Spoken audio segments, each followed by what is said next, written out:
नमस्कार मित्रों। जय श्री महाकाल, जय माता मसानी, आदेश आदेश।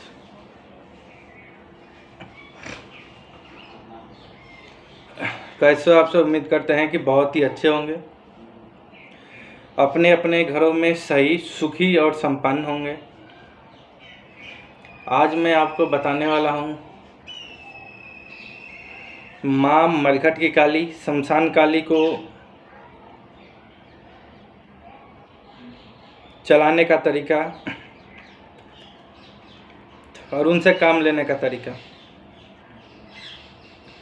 जो गांव देहात के लोग होते हैं, ग्रामीण लोग होते हैं, जिनका एक ग्रामीण तंत्र होता है, उनकी एक अलग ही नींव है। माता को वचन पे चलाते हैं। एकदम आप देख लेना, बड़े से बड़े तांत्रिक को एक गांव का छोटा सा भगत परास्त कर सकता है, क्योंकि वचन पे चलाते हैं, जबान पे। यूँ माँ को भोग दिए और बोले माँ अमुक कार्य को करना है, माँ अमुक कार्य को करना है, तो उस कार्य को करने के लिए माँ स्वयं तत्पर होती है और कार्य को 100% पूरा करती है।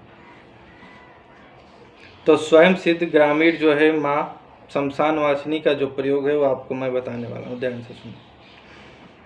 सबसे पहले तो बहुत लोगों को मैं बार बार मना करता हूँ कि पहली बात, किसी भी तांत्रिक या साधक से मारा, वशीकरण, मोहन, उच्चाटन इत्यादि के नाम पर पैसे दे के न फंसे। अपने पहचान के व्यक्ति को दे और उनसे जुड़े। और इस बात को ज़्यादा लंबा करना उचित नहीं लगता, तो फिर मैं अब बताने वाला हूँ माँ शमशान काली को चलाने का तरीका। जो माँ शमशान वासिनी होता है, शमशान काली, मसान वाली जो होती है, मरघट की कालका जो होती है, हो मरघट यानी मसान से चलती है, तो कभी अकेले नहीं चलती, उनके साथ मसान भी चलता है। उनके साथ उस घाट के जितनी भी शक्तियाँ है, घाट वर्णी, घटवार, कील की देवी। अब आपको लाइन काट कर, छाट कर सिर्फ आपको मरघट की कालका को चलाना है तो उनको चला सकते हैं। अब शमशान काली के साथ चलता कौन कौन हो, देखो। जब शमशान काली मरघट से चलती है तो मरघट की कालिका के साथ में मसान भी चलता है, औगर अघोरी भी चलते हैं, 56 दल भगवती, बैसी। ये मरघट की कालका जब मसान से चलती है तो इसके साथ मसानी भी चलती है। और मरघट की कालिका जब चलती है तो मरघट का वीर भी चलता है। मरघट की कालिका जब चलती है तो उस मरघट में अगर कोई सिद्ध तांत्रिक रहा, साधक रहा, बाबा भगत रहा, वो भी मृत्यु को प्राप्त कर चुका है, वो भी माता के साथ चलेगा। और माता की सेनाएं चलती हैं, हाकिनी, डाकनी, शाकिनी इत्यादि भी चलती हैं। इसलिए मरघट के कालिका के साधक को जीवन में कभी चुनौती मिल जाती है, कभी परास्त हो जाते हैं, और कभी कोई कार्य बनता है, कभी घर में ही बिगड़ जाता है। क्योंकि जब कालका को उठा करके मरघट की कालका को आपके गुरु दे रहे हैं तो उस समय वचन काटना होता है, लाइन काटना होता है। उस मरघट, मसान या फिर मरघट के किनारे लौंग को दबा दिया जाता है। लौंग को बालू या मिट्टी के ऊपर दबा के भोग दिया जाता है कि जो भी शक्ति हम पे कोई तंत्र कर दिया तो मरघट की कालका जो है अपने साथ लेकर के जा कर के वहाँ दफन कर देगी मसान मरघट में। या फिर इसके साथ कोई पीछे लग गया, फिर मरघट के कालका में मेरे लगा दिया, तो जाकर वहाँ दब जाएगी और कालका जो है मेरी मरघट वाली मसान की कालका लेके बैठ जाएगी। सबसे बड़ी शक्ति है माँ मरघट की कालका। जागृत मरघट हो, जहाँ प्रत्येक दिन 100 जलता हो, वहाँ की माँ कालका मरघट की अति उग्र होती है।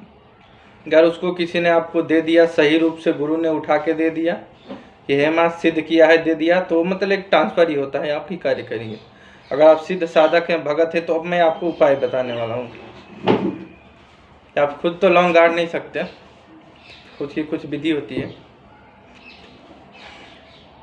कोई गुरु ढूंढे, नहीं मिलता है कोई बात नहीं, वचन पे जोड़े पे माँ को चलाएं, पान रखें, सात्विक भोग या तामसिक भोग जो रखना है रखें, नींबू जायफल दे, उस पर मदिरा दे, और हाथ जोड़ करके जो है कि वचन पे चलाएं कि हे माँ फलाने मरघट की कालिका, मेरे वचन को मानिए, मेरे ग्राम काडी या ग्राम खेरा, ग्राम देव, क्षेत्रपाल सभी शक्तियों का नाम ले लेना है और बोल देना है अमुक कार्य को करो या अमुक जगह जाओ, भोग दे के बोलना है, फिर बोलना है माँ मेरा ये कार्य पूरा होगा तो मैं भोग दूंगा। और आपको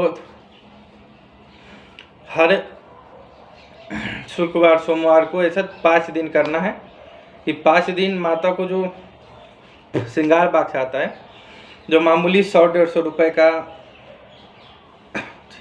होता है, 100 रुपये में श्रृंगार बाक्स 16 श्रृंगार, नींबू जायफल और मदिरा माता को दो और वहीं अपने ग्राम देवता क्षेत्रपाल को भोग दो, ये शक्ति मेरे पास आए, मेरा कार्य करे। और फिर अपने नगर की कालिका को भोग दो या फिर घर आके नगर की कालिका को दे सकते हो, जैसे समस्त काली स्वरूप काली से काली मिलेगी।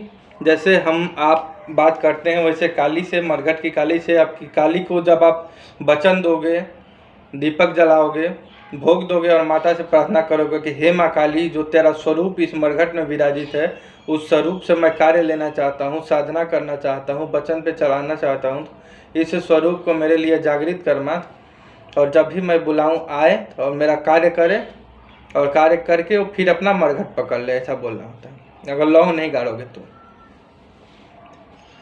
और लौंग गाड़ने वाली प्रक्रिया सबको पता नहीं होती है, गुप्त है। तो ये क्रिया से जब अपने ग्राम देवता को क्षेत्रपाल को दे करके वहाँ माँ का मरघट की कालिका को भोग दे करके और आ करके अपने काली को भोग देकर प्रार्थना करोगे फिर चलेगी, ठीक है। अगर आप वहाँ का मसान को भी चलाना चाहें तो माता से प्रार्थना कर सकते हो, वहाँ मरघट की कालिका अपने साथ मसान लाएगी, कार्य करेगी, लेके चली जाएगी। लेकिन मसान से छेड़छाड़ ना करें। माँ मरघट की कालिका को वचन से चलाना चाहते हैं तो इस वचन का प्रयोग करें कि हे मेरे नगर का ग्राम देवता क्षेत्रपाल देवता, मेरी नगर की काली को साक्षी मानता हूँ, मेरे वचन और जबान को मानिए माता, और इस मरघट की कालिका जो है मेरे इस कार्य को पूर्ण करिए। और कभी मरघट की कालिका को भगत साधक नए नए बन रहे हैं या पुराने भी हैं तो तंत्र में गलत के लिए पहले उपयोग मत कीजिए, वो आप पे उल्टा पड़ जाएगा। और सबसे पहले आपको समझना होगा आ रही है तो किस किस के साथ आ रही है, ये चीज़ धीरे धीरे आप समझ जाएंगे तो मरघट की कालिका वचन जबान से आराम से चल जाएगी। और अच्छे कार्य के लिए पहले तो मान के चलो कोई घर में दुख बाधा है या कोई परेशान है, आप भगत हैं तो यूज करें, जबान लगाएं, वचन लगाएं, चलें। क्योंकि मरघट कालिका मरघट से जिस रास्ते चलती है छोटे मोटे प्रेत इनके पीछे लग लेते हैं, प्रेतों को रख लेती है सेना में, चलो मेरे साथ ये काम करना वो काम करना, क्योंकि वो भूतों की सौदागर है, तमाम भूत पिशाच प्रेत उनके पीछे चलते हैं, ठीक है। ये प्रक्रिया होती है। दरअसल होता क्या है कि बड़े बड़े साधक तांत्रिक इसको समझ नहीं पाते और नुकसान कर बैठते हैं। होता क्या है कि शक्ति उनके घर में रुक जाती है। बड़े बड़े भगत तांत्रिक साधक के साथ यही होता है कि वो जबान वचन नहीं काटते, ग्राम क्षेत्रपाल अपने शक्तियों से नहीं काटते, या फिर दूसरी तो सबसे प्रथम विधि जो है जो मरघट की कालिका चलाया जाता है वहाँ लौंग जो दफनाया जाता है, अगर नदी किनारा है तो बालू या फिर मिट्टी से ढककर वहाँ जो भोग दिया जाता है। यानी आपके ऊपर कभी भी कोई तंत्र किया सिर्फ मरघट की कालिका के नाम पर 3 बार उतार करके लौंग को जला दोगे, पूरी शक्ति वहाँ से उठाएगी। उसमें मरघट का मसान क्यों ना हो, मसानी क्यों ना हो, बुलाखी क्यों ना हो, पूरी शक्ति समस्त मसान जो है शमशान काली के अधीन है। क्योंकि जो शमशान वासिनी है सभी मसानों का मुख्य देवी है और एक अघोरी और अवघर जो है मसान और मसान काली के जरिए ही सिद्ध होता है और अवघर या अघोरी बनता है, क्योंकि उसको खोपड़ी की आवश्यकता होती है। कपाल में भोजन की आवश्यकता होती है और बिना शमशान वासिनी की सिद्धि का कोई अघोरी या मसान नहीं बन पाता, कितना हो बड़ा तांत्रिक क्यों ना हो। ये सारी प्रक्रिया मसान की शमशान वासिनी के लिए ही होता है। इस वचन से आप चलाएं। इसके बाद भी कोई डाउट होता है तो कमेंट करें, व्हाट्सअप कर सकते हैं। और शमशान काली का अच्छा साधक बनना है, मंत्र और सिद्धि की आपको जानकारी चाहिए तो अपने पास के व्यक्ति से मिले, अपने जिस पे विश्वास है गुरु से मिले और उनसे सिद्धि ले, साधना लें। बिना प्रेम व्यवहार और समर्पण के कोई नहीं देगा। यूँ सोचो, चुटकियों में सोचो कि कोई दे दे एक दिन का परिचय में, तो कोई देगा नहीं आपको, ठीक है। कभी भी किसी शक्ति से नहीं डरना है। शक्ति को कैसे चलाना है आपको आना चाहिए। आपके पास बंदूक है, कैसे लोड करना है, कहाँ निशाना लगाना है, कैसे मारना है, आपके पास हथियार है, चलाने की क्षमता नहीं, ढंग नहीं, तो फिर आपको नुकसान होना ही है। इसी प्रकार होता है, शक्तियों को कैसे चलाना है, कैसे भोग देना है, कहाँ यूज करना है, एक सफल साधक से जानकारी आप लें हमेशा। और नहीं तो आप हमसे बहुत पहले से जुड़े हैं तो बहुत अच्छी बात है, कमेंट में बताएं। नया कोई व्यक्ति जुड़ता है तो एक बार शेयर करें, लाइक करें और कमेंट में बताएं कि हाँ नया हूँ। उनकी जो भी समस्याएं होगी सुनी जाएगी, ठीक है। जय श्री महाकाल, जय माता दी आदि।